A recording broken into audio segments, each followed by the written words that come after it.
Hi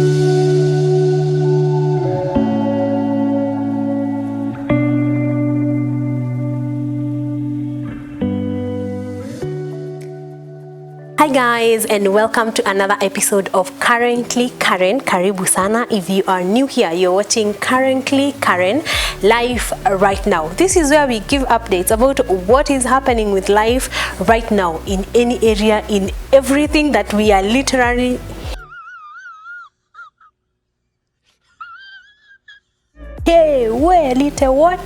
literally doing. Yes, so that tells you I am Kikuyu. Jitufanya ile episode ya I am Kikuyu, I cannot differentiate the difference between R's and L's. Seems like that one of those mornings, but anyway, we move on. I digress. So we move on. Karibu sana to Currently Karen. If you've not subscribed, kimbia tu pale. Just touch that subscription button, touch that reminder button so that you know everything that we will be talking about and a new episode every time it comes out. Like you can see from the title of this video, this is a part 2. Apparently, in the course of last week, you guys really showed some love on lessons that I have learned from my first year of marriage. So here is a part 2 as promised, because we realized hizi lessons ni mingi.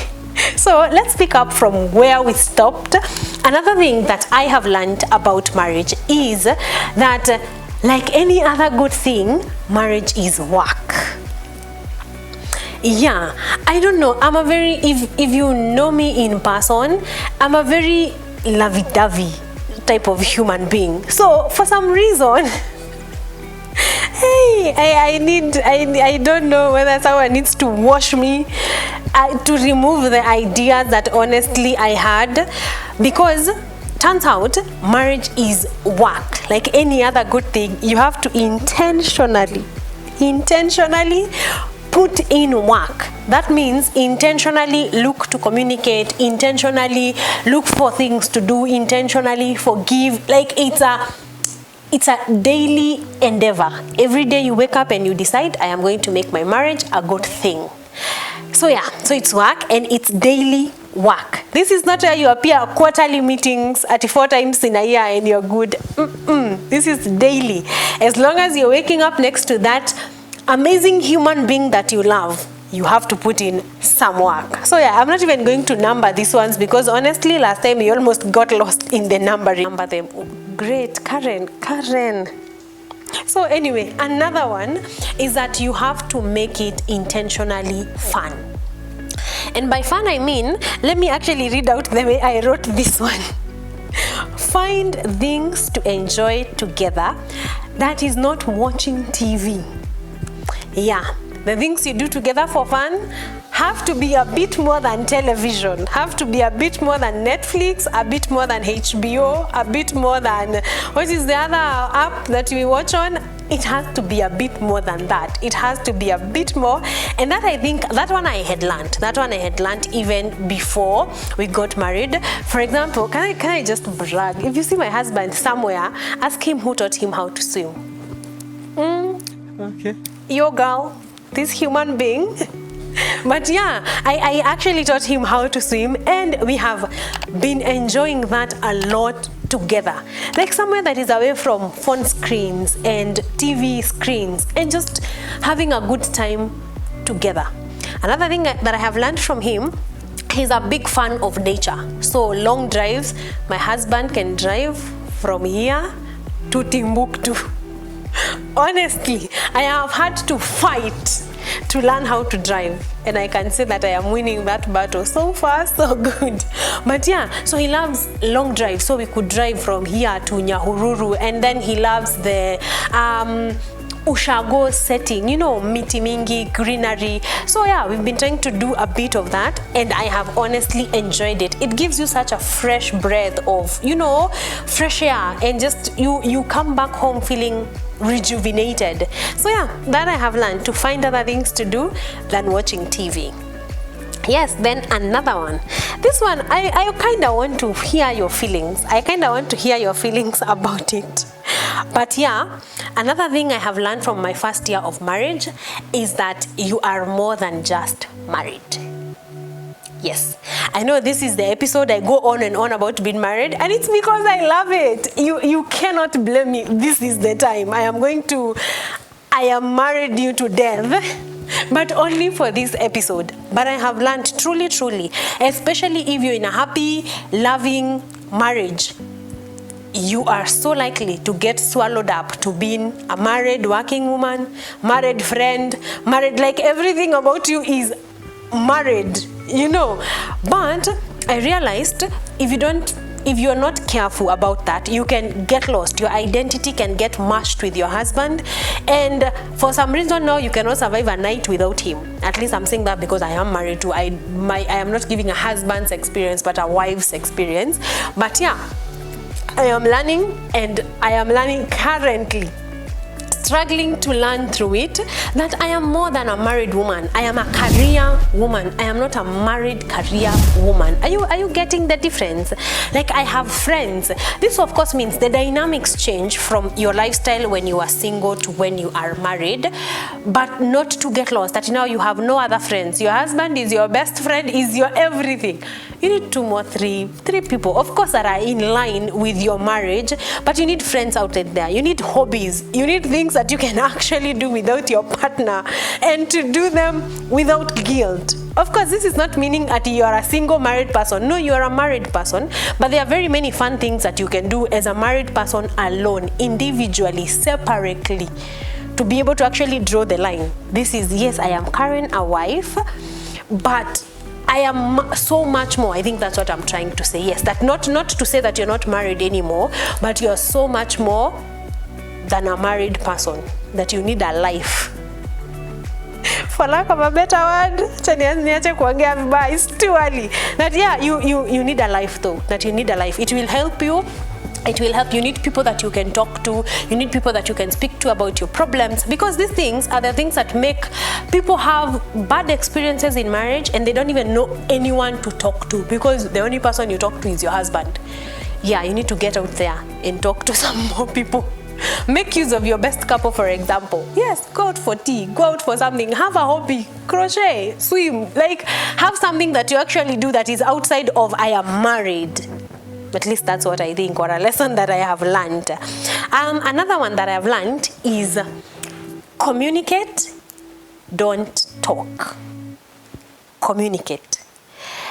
This I mean because you can do a lot of talking on the phone, a lot of talking on in person, but if you actually don't communicate with your partner, kuna mchezo. Like, by communicate, I mean let the message move from you, the wife, to him, the husband, or from him, the husband, to you, the wife. Because you know you can be talking without communicating. Like, yeah, and communicate about everything. Everything from the to small issues of he left socks on the corridor and now you're mad, to when do you want babies, to how do you want to manage your career life, how do you want to manage your money. Communicate about everything. I think number among the top 10, let me say 10 because I've not done a good research for me to be able to say one or two, but honestly I think is up there.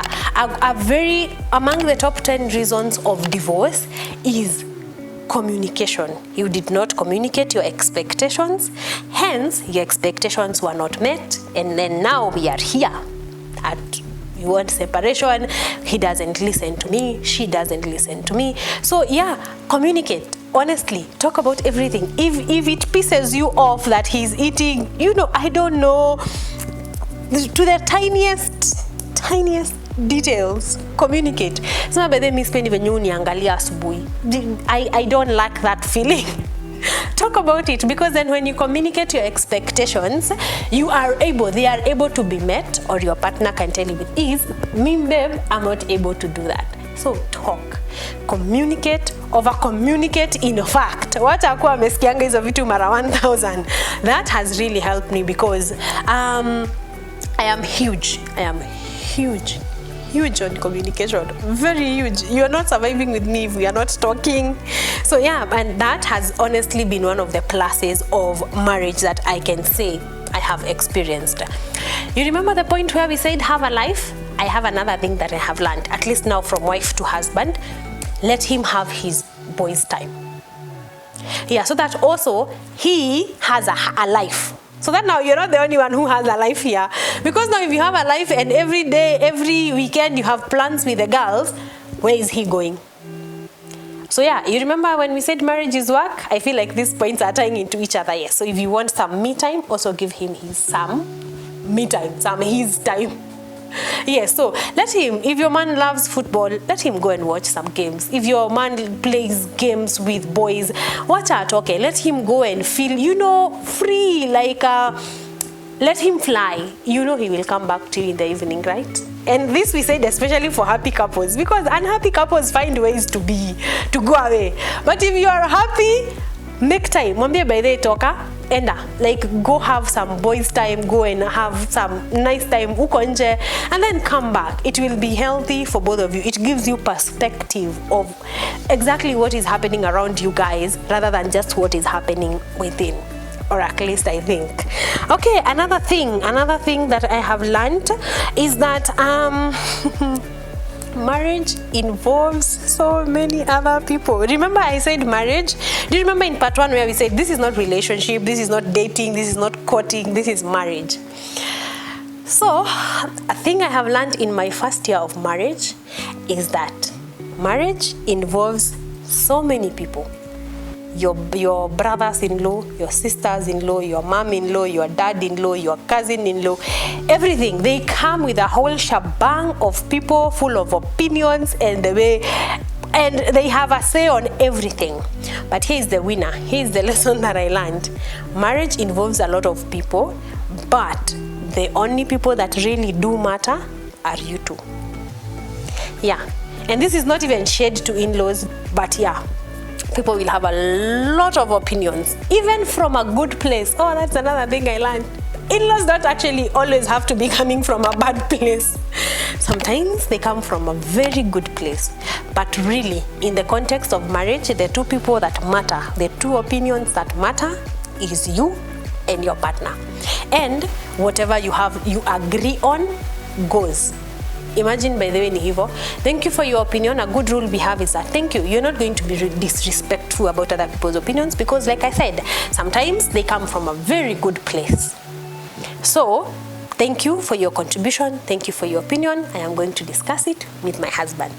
I am going to discuss it with my wife. I think we have had this even from marriage counselors. You accept it, but then go consult your partner on the decision that you're about to make, because that decision is going to directly affect the both of you. So yeah, open arms. You will hear a lot of suggestions, you will hear a lot of opinions, some other necessary, some other unnecessary opinions, some of them that you do not really need, honestly. But the thing I have learned is to always go home.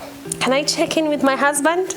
I don't know if you guys saw this. I think I must have made a video about this, I think way before I got married, saying that I'm going to my husband, you people to death. But yeah, with family especially, you are going to have to learn to my husband, my wife, all of them to death, with no exception. That nothing is going to pass before I discuss it with my husband, before I discuss it with my wife. That is something that is going to help you so much. I think it's one of my favorite lessons that I have learned, that consulting with my husband, or rather actually saying and doing, saying that I'm going to consult with my husband, even if it's something that I know it's a definite yes. Like my mom asks me, are you guys going to come here in June? Like, I really don't have a reason to say no. But what am I gonna say? I am going to consult with my husband and then I'm going to get back to you. This one will save you a lot of problems, a lot of drama, because the main decisions, the major decisions, all of the decisions are going to be made from a point of two people, in unison. So you're going to actually go to love it. Yeah, so I like that very much. I think those are some of the lessons that I did not highlight. There's a last one. Perfect, there's a nice one.